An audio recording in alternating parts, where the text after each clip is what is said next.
everyone, welcome back to my channel Medicos Learn and Grow Up. Today's topic apoptosis. Apoptosis is an important topic as an exam point of view and as a medical student आपको पता होना चाहिए कि apoptosis क्या होता है.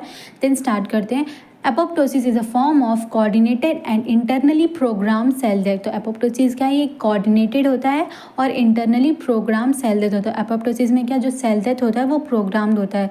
It occurs physiologic and pathologic process. ये both normal condition and abnormal condition दोनों में होती है. physiologic process के example देख लेते हैं.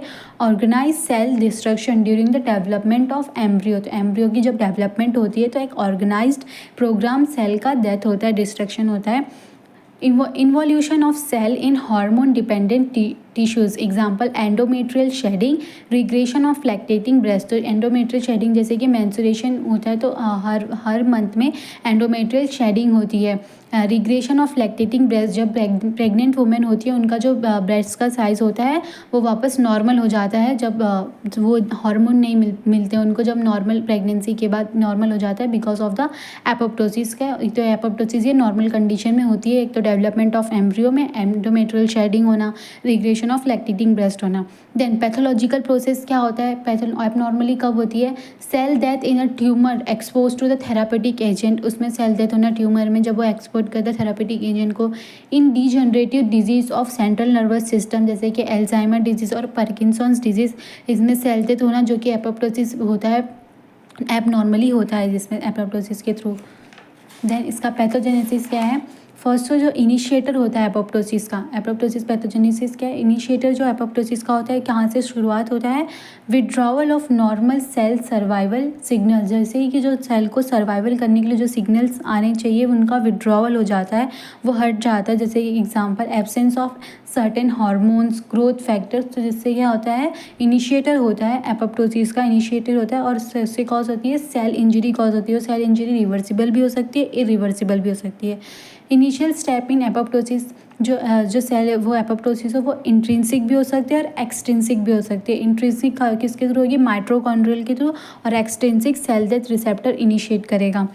तो आफ्टर द इनिशिएशन, जैसे कि इंट्रिंसिक ये इनिशिएशन हुआ तो इंट्रिंसिक में क्या होएगा, after the initiation pro apoptotic gene Bak and Bax are activated. First ये समझ लेते हैं, जो एपोप्टोटिक होता है उसमें दो होते हैं, एक एंटी एपोप्टोटिक होते हैं और प्रो एपोप्टोटिक होते हैं. एंटी एपोप्टोटिक जो इनहिबिट करते हैं एपोप्टोसिस को, रुकाते प्रिवेंट करते हैं एपोप्टोसिस को, और प्रो एपोप्टोटिक होता है जो प्रमोट करता है, कॉज करता है एपोप्टोसिस को. वो ये दोनों ही एक्टिवेट होते हैं बाय द साइटोक्रोम सी से.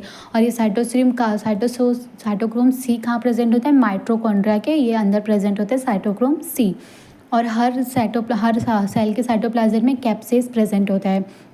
देन एक साइड जो सेल होता है उसके मेम्ब्रेन पे क्या फास्ट एल प्रेजेंट होता है और साइटोटॉक्सिक टी सेल्स के ऊपर फास्ट प्रेजेंट होता है. बेसिकली ये जान लो, देन ये अच्छे से समझेगा. तो after initiation pro apoptotic gene, pro apoptotic mean जैसे हमने देखा क्या करता है, प्रमोट करता है और कॉज करवाता है एपोप्टोसिस को. तो बैक और बैक्स आर एक्टिवेटेड हो जाएंगे. डैमेज ऑफ माइट्रोकॉन्ड्रियल मेम्ब्रेन, जैसे ये एक्टिवेटेड होंगे, ये क्या करवा रहे हैं, प्रो एपोप्टोटिक ये प्रमोट कर रहे हैं और कॉजिंग कर रहे हैं एपोप्टोसिस को. ये जैसे ही एक्टिवेट होंगे तो ये क्या होगी, सेल मेम्ब्रेन ऑफ माइट्रोकॉन्ड्रियल, इसका डैमेज हो जाएगा. किसका, सेल मेम्ब्रेन का, माइट्रोकॉन्ड्रिया की सेल मेम्ब्रेन का डैमेज हो जाएगा. और माइट्रोकॉन्ड्रिया में क्या प्रेजेंट है, साइटोक्रोम सी. जैसे ये सेल मेम्ब्रेन डैमेज होगा वो साइटोक्रोम सी किस में आ जाएगा, साइटोप्लाज्म में आ जाएगा. ये जो leakage of cytochrome C into the cytoplasm, तो इससे क्या होगा, एक्टिवेशन ऑफ द कैस्पेस का एक्टिवेशन होगा. ये साइटोक्रोम सी क्या करता है, एक्टिवेट करवाता है कैस्पेस को.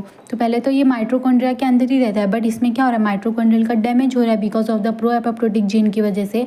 तो साइटोक्रोम सी कहाँ पे आ जा रहा है, साइटोप्लाज्म में आ जा रहा है और क्या एक्टिवेशन हो जा रहा है कैस्पेस का. फर्स्ट यहाँ तक देखते हैं. देन एक्सट्रिंसिक में क्या होता है, सेल डेथ रिसेप्टर इनिशिएटेड. इसमें क्या होता है, सेल डेथ रिसेप्टर जो होता है वो इनिशिएट करवाता है एपोप्टोसिस को. Activation of death receptor fast L कहाँ प्रेजेंट होता है, सेल मेम्ब्रेन पे प्रेजेंट होता है. जैसे कि इनिशिएट हो रहा है एपोप्टोसिस तो एक्टिवेशन होता है किसका, डेथ रिसेप्टर फास्ट एल का, और जो प्रेजेंट होता है सेल मेम्ब्रेन पे.